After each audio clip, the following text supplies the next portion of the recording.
Sierra Nevada is home to the largest trees on Earth, the giant sequoia. The giant sequoia can live to be over 3,000 years old. How these trees will respond to increasing environmental pressures in the next century has yet to be seen.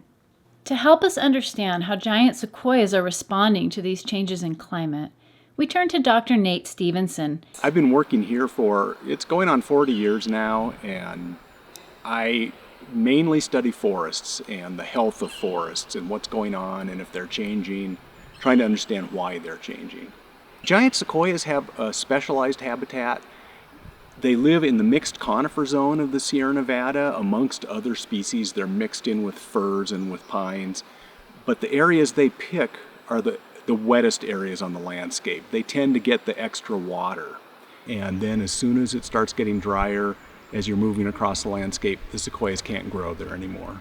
Giant sequoias exist in 75 distinct groves along the western slope of the Sierra Nevada. They grow between 5,000 and 7,500 feet in elevation. They do not occur naturally anywhere else on Earth. Their natural range is limited to the Sierra Nevada mountain range and mostly south of the Kings River. There are a few scattered groves north of the Kings River, the Mariposa Grove, the Nelder Grove, and others like that, but the bulk of them are south of the Kings River. The Earth is a dynamic place where climate has always been changing.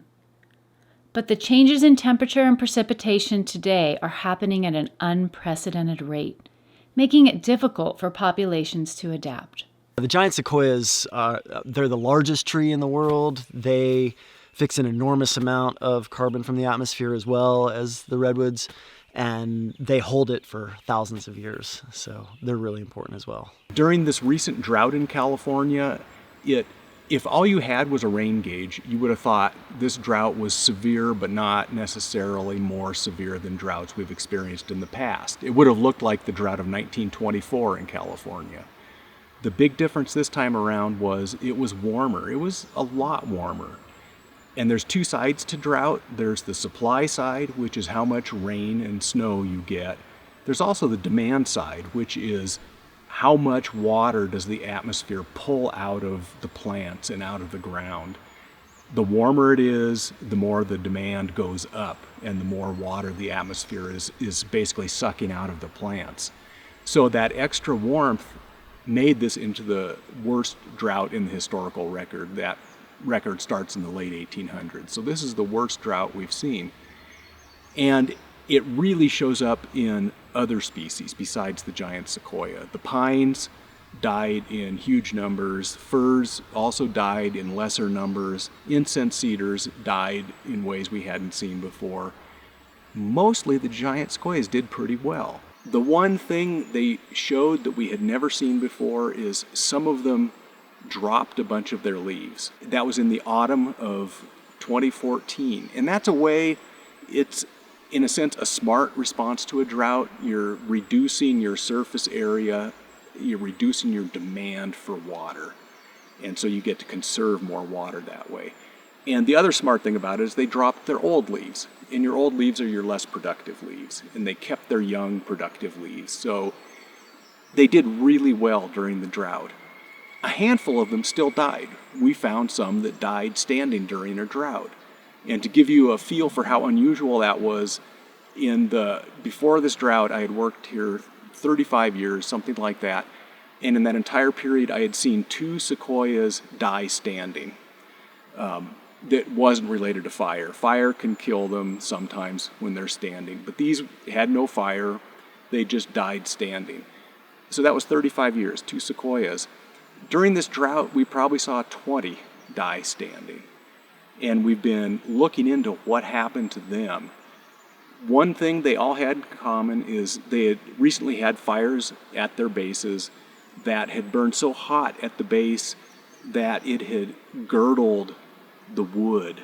And so they didn't have as much wood that was left alive, which makes it harder for them to transport water up into the crown of the tree. If there hadn't been a drought, they would have shrugged it off. They grow back real rapidly. They recover from that kind of damage.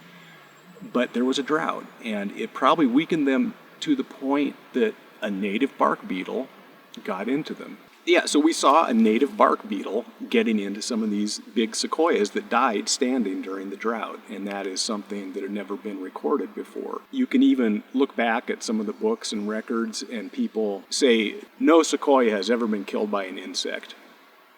We're putting together evidence that makes it look like during this extreme drought, if you already had some damage to you that was making it hard for you to transport water into your crown, if you're stressed enough, this native bark beetle can get in and maybe kill you. I say maybe because we haven't done all of the things we need to do yet to prove that that's what's going on, but it sure looks like that's what's going on. Anthony Ambrose from Berkeley climbed one of the sequoias that was dying from the top down. We cut branches out of it, brought those back, put them into boxes, and got beetles coming out of those. Those were living branches, so the beetles had gotten into living branches. We're going to be doing more of that work this summer. The area where we're standing in the Giant Forest Sequoia Grove, about half of its annual precipitation comes as snow on average, and that's an average over many decades. And so in an average year, you might get 3 or 4 feet of snowpack on the ground. Highly variable, but that's an average. That's sort of a water bank, and then when spring comes, you're not getting any more rain or snow, but that snowpack is melting, and it keeps, irrigating the soil basically, and keeps the roots wet and so on.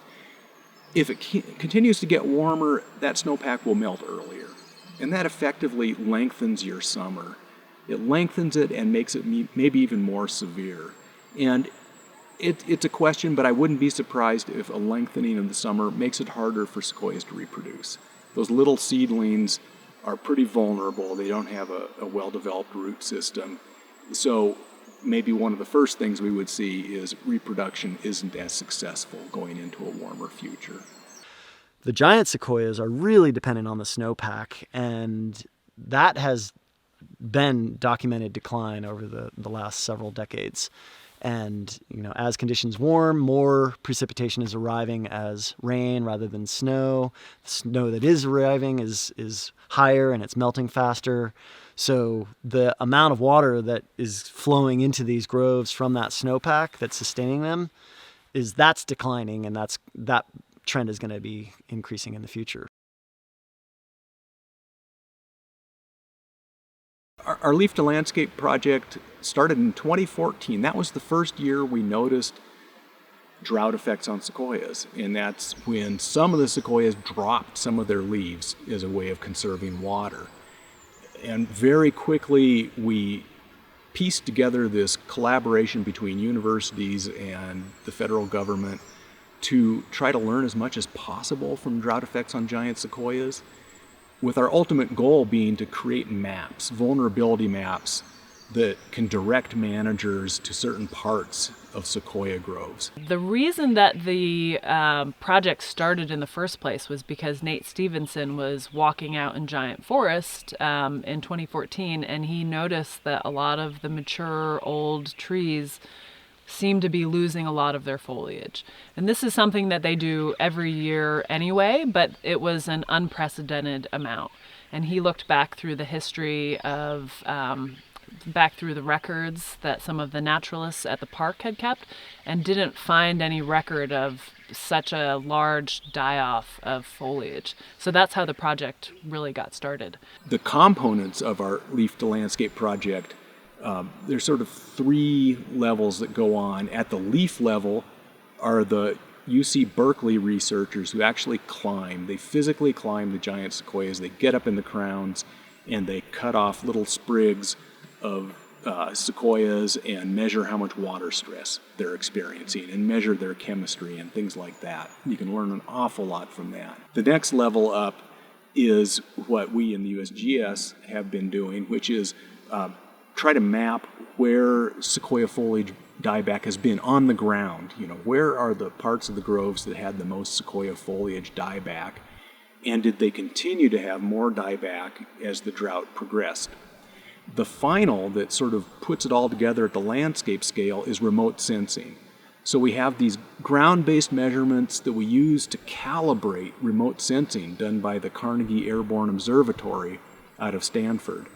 And So we hope it's a beautiful thing to put all three pieces of information together and to be able to paint a map of sequoia vulnerability. So Anthony and I were also part of the Leaf to Landscape project that was a collaborative effort with the USGS, the National Park Service, and the Carnegie Airborne Observatory. And our team was focused on the leaf level part of the project. So we got the honor to climb up into the tops of these ancient old giant sequoia trees to collect foliage samples. And those samples were used for our own work and also used by the Carnegie Airborne Observatory folks to ground truth what they were seeing from the airplanes. And we saw some physiological responses in the leaves of the giant sequoia trees over the time that we were studying them. Because we had been working on the Redwoods and Climate Change Initiative in giant forests before the drought started, we had samples that we could compare prior to the drought and then after the drought started. And we saw some differences in the leaves that indicated that they were making some changes to reduce their water loss. So they were really kind of shutting down their stomata and trying to hold on to their water as much as they could during that stressful period. So we could pick that signal up in the isotopes in the leaves.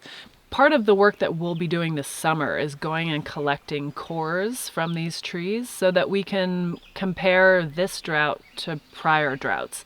And we don't know yet how this drought will compare. We think that it was a pretty severe one, but these trees have been around, some of them for thousands of years, so we don't know exactly what they've experienced in the past. And I wouldn't be surprised if they had endured longer droughts, but this drought was quite hot, and as the climate continues to warm, they're going to be exposed to hotter droughts, which might be more stressful for these trees. But so we're hoping to find out more this summer when we go and collect those samples. So one way you might be able to make sequoia groves more resilient to severe droughts of the future is to thin out those trees that have become so dense in areas where fire has been excluded, basically reducing the competition among trees and also giving more opportunities for sequoia reproduction. But resources are limited, so sequoia grove managers have to target certain areas on a landscape. They can't do it all, they have to pick places to go work. So our Leaf to Landscape project, we're aiming to try to create maps that say these parts of these sequoia groves may be the most vulnerable to severe droughts of the future.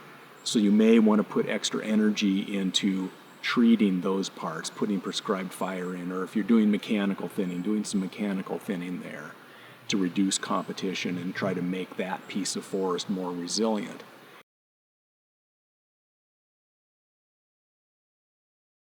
Their wood, what's called the heartwood, the dead wood in the center of the tree that supports the tree, gets packed full of a chemical called tannin. And that's really resistant to rot. So the wood hangs around for a long, long time. On my property down in Three Rivers, we have fence posts made out of sequoia wood probably 100 years ago. They haven't rotted. They're still in really great shape. And that's one reason the sequoias can live to be so long also, is this incredibly rot-resistant and insect-resistant wood. Another thing is they're really thick bark. It's not fireproof, but it's fire resistant.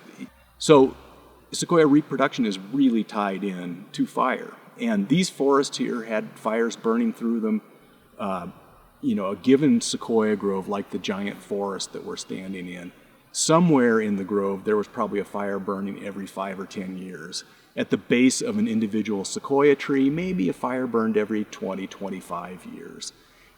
And these were not the fires that make national news. These were short little flames creeping through the litter and duff. John Muir has a very vivid description of it, of how he was sitting down to write in his journal about a fire he was observing. And the fire crept up with these tiny little flames behind him, and he was writing about it and looking at it, and then he just got up from his rock and stepped over the flames and found another rock to sit on, and he kept writing about the fire. I mean, that's one extreme. At the other extreme, you do get pockets of fire that burn hot enough that they can punch a hole in the forest. One of the things I like to say is, if you could fly over a giant sequoia grove, 200 years ago after a fire, it might look kind of like Swiss cheese. Most of the forest canopy would be intact, but you'd have these little holes punched in here and there, and those were the spots where sequoias really reproduced in big numbers. And that's why today you often see these groups of big sequoias that are all about the same size, all growing together in a clump. That was a hot spot 1,000 years ago. So for sequoias, they're very famous for this. They really need fire to regenerate, and that's for two main reasons. And one is that their cones only really open with a lot of heat. They are serotinous, is what we call that. And then they also need a sort of a mineral soil to germinate. So they need that litter burned off in order to germinate. The other thing that fire does is it does keep the tree densities down, because regular fire intervals, when we teach kids, we usually say it's like cleaning your room. If you don't clean your room for 100 years, what's it going to look like? So just getting the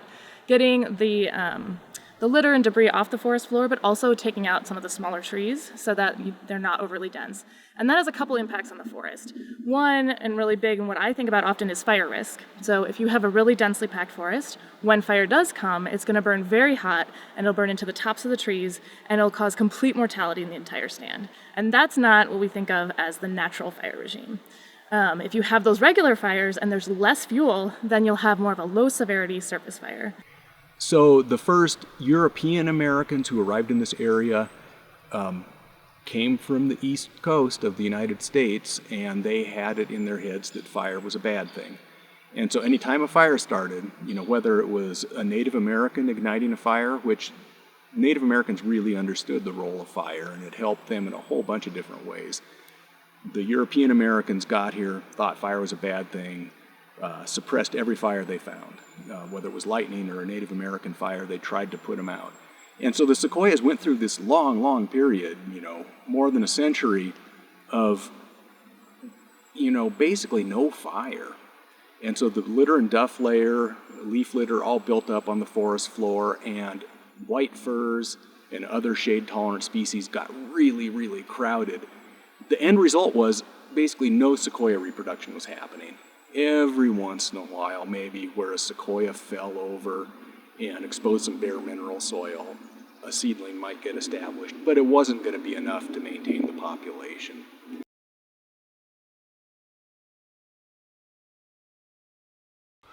I'm more concerned about the giant sequoias. And then obviously a fire interaction as well with climate change, and a lot of other trees dying in the surrounding landscape that are going to be promoting that intense fire regime that may have a really severe impact on the giant sequoias.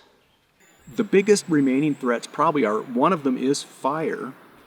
If it's in an area that has not been thinned, where the forest is still way too dense from a century of fire exclusion, you can get a really severe fire burning through.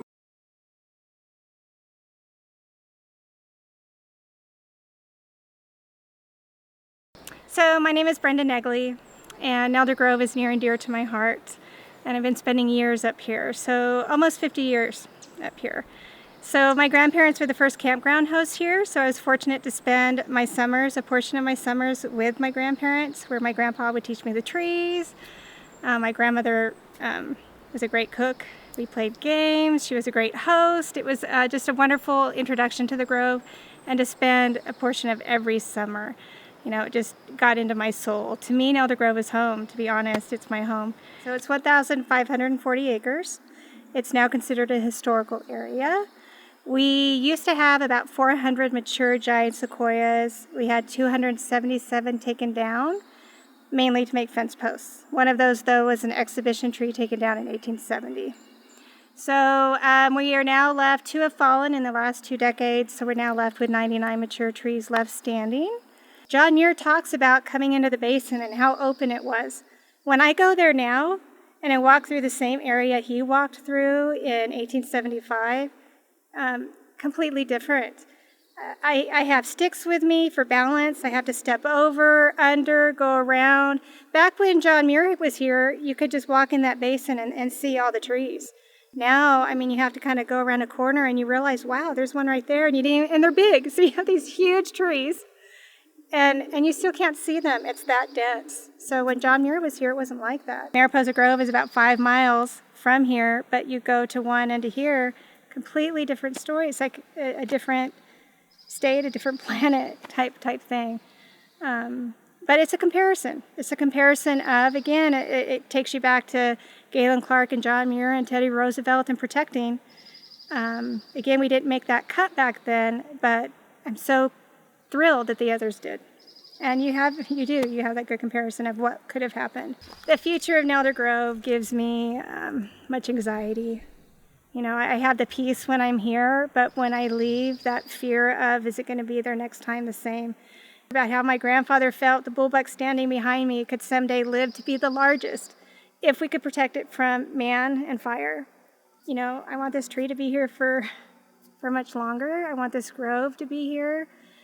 There are many things about Nelder Grove that's very unique in that we don't, because it is rustic, because it is so far, it's not as easy to get to as, say, Mariposa Grove. So you want to go where you can see these giant sequoias and be on your own without a lot of people to smell, to listen, to hear the birds, to see the Douglas squirrels here crack me up. John Muir writes, he has a whole chapter on Douglas squirrels in one of his books.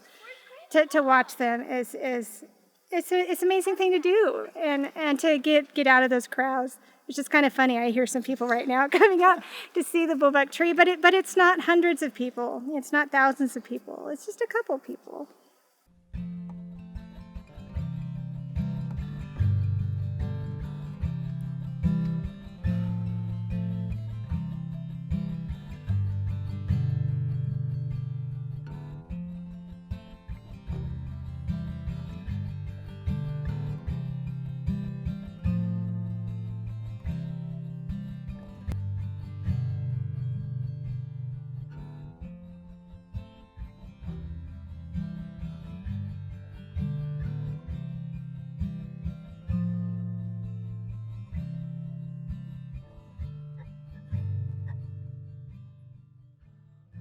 Well, I'm Mark Smith. I work for the United States Forest Service. I'm a battalion chief. I've been with the Forest Service for 32 years. Worked here on the Sierra for the last 25. The big player in here had to do with the foot and a half, just a solid timber litter. Just this ground was literally just covered with branches and needles there, so it just was ripe to burn. This area, I was part of the group that worked the railroad fire, from what you see in your background here. Fire starting late August in 2017 on the Sierra National Forest. Now this area was a big transition for the fire here. So what you're seeing is an area of heavy mortality associated with bug kill. But what we had kind of behind us here off camera, it was a fire moving down a ridge west to east. Once it got into this, what you see in the background is Nelder drainage. Nelder drainage is where we've seen the wind event happen associated with a downdraft of a thunderstorm. Not a lot of severity, though it's burning through a lot of down limbs associated with the mortality. So you probably have a fuel bed of a foot and a half of just limbs and needles on the ground. So it has a real good carrier, so it's moving along. But the issue is that the column rising up is being caught by a northern push. So it's bending over this road that we see there, and it's all falling into the Nelder drainage area here. What you do see in the background, the green canopy you can see here is, so as this fire comes into here, and though it's burning so hot associated with the wind, you don't see the heavy mortality in the area, and you don't see the wind effect. So for an untreated area there, you have just a real high level of success in there. Really nice understory. You don't see the dead trees. All the sequoias in that area, all pulled through, green canopy, low scorch. But you see, like this, you see all the, because of the dryness, you see all the ground fuels burning up. So you got a really clean understory burn. Just that contrast to you add the wind to it, and then when you get into this pine and fir country here, where you start seeing all that limbwood on the ground with the excessive fuel, from that to decimation. So this upper Nelder drainage and all the sequoias in there, that drainage probably maintains 45 to 50 monarch sequoia trees in there. So it's the bulk of the grove is attached in there. Most of what's on the ground is natural.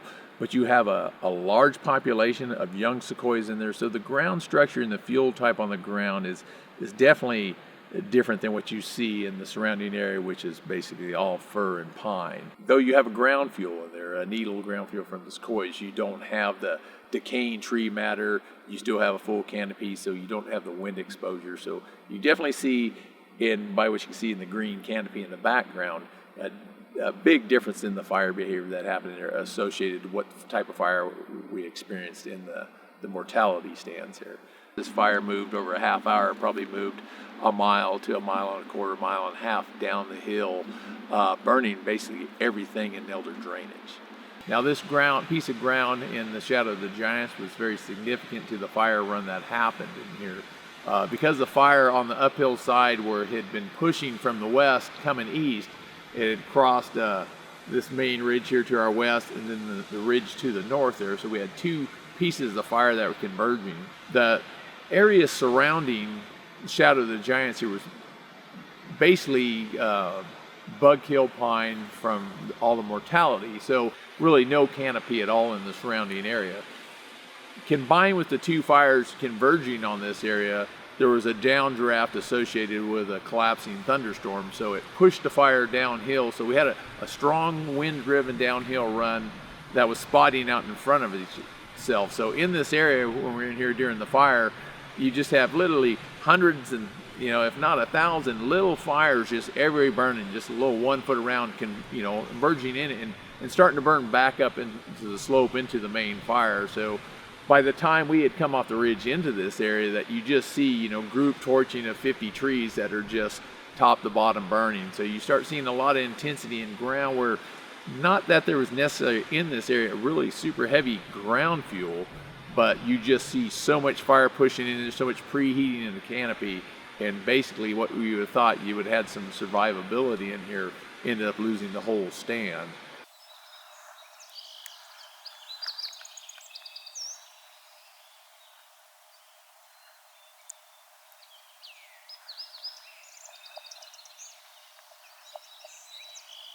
Slowly but surely, the managers of giant sequoia groves in the Sierra Nevada came to the realization that, keeping fire out wasn't necessarily a good thing.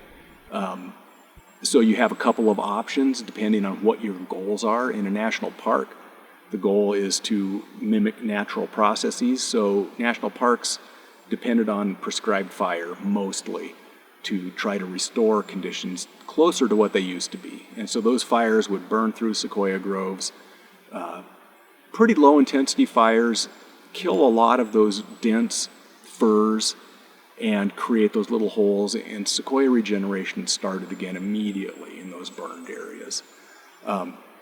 Other sequoia management agencies sometimes will use mechanical thinning. They'll use chainsaws and cut holes in the forest and maybe even plant sequoia seedlings in, but you got to have those holes in the forest. That's the place where regeneration is going to happen.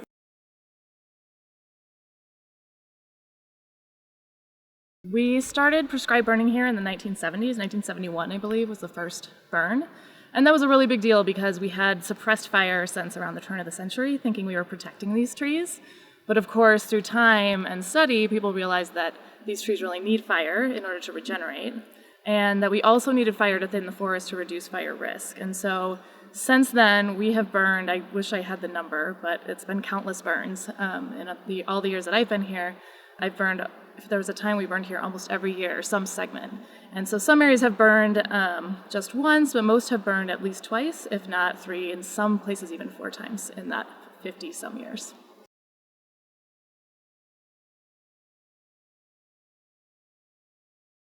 Hello, I'm Sue Beatty. I'm the restoration ecologist here in Yosemite National Park, and I've been working the last few years on the restoration of the Mariposa Grove of giant sequoias.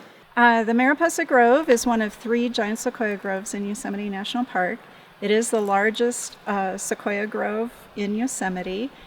We have close to 500 mature giant sequoias and various age classes. All the age classes are represented in the grove, totaling a little over 2,000 trees between seedlings, saplings, juveniles, and mature giant sequoias. So we started this project back in 2011, doing research, taking a complete inventory of the giant sequoias that we had here in the grove.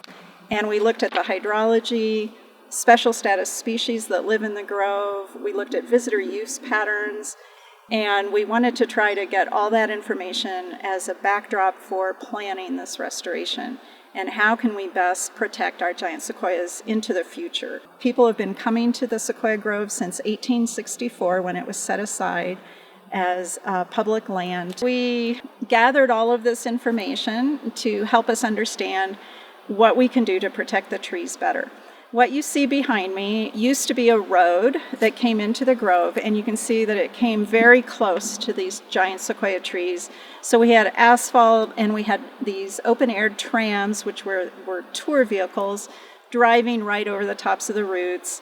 The trams would park on top of the roots of the giant sequoias. And this area, because this was a commercial operation, it was closed to the public that didn't buy a ticket.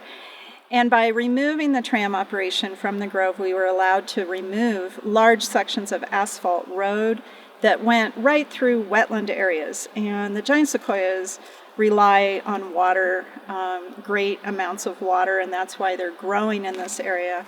We looked at all of the wetlands and mapped them out in the grove, and we found that most of the giant sequoias are growing within 100 feet of designated wetlands. So wetlands are very, very important to the health of the giant sequoias. By removing this asphalt road, we were able to build a boardwalk and allow that water to move freely underneath the boardwalk, whereas before it was captured and diverted by ditches alongside the road. This boardwalk is an accessible trail. It's about a quarter-mile long. And we're excited about having that here because prior to this project, we had no accessible trails in the grove. So if somebody came up here in a wheelchair, there was really no place for them to go except for in the parking lot. There was a 100-car parking lot right over here. Unfortunately, another paved area right at the base of these trees. And so we were able to remove the parking lot from the grove. We placed it in an area outside of the grove, and now visitors will be taking shuttle buses to get up to the grove. And so now when you arrive in the grove, you're not arriving in a parking lot, you're arriving at this beautiful area, and you're going to have this sense of wonder. You are here, this is the grove, this is what you've come to see, these giants. We're really happy about this project, and when we started designing this project, we were really looking towards the future. So we're hoping that it'll take us into the next 100 years. And we just need to try to make the grove as sustainable as we can to different changes happening with the climate and our snowpack.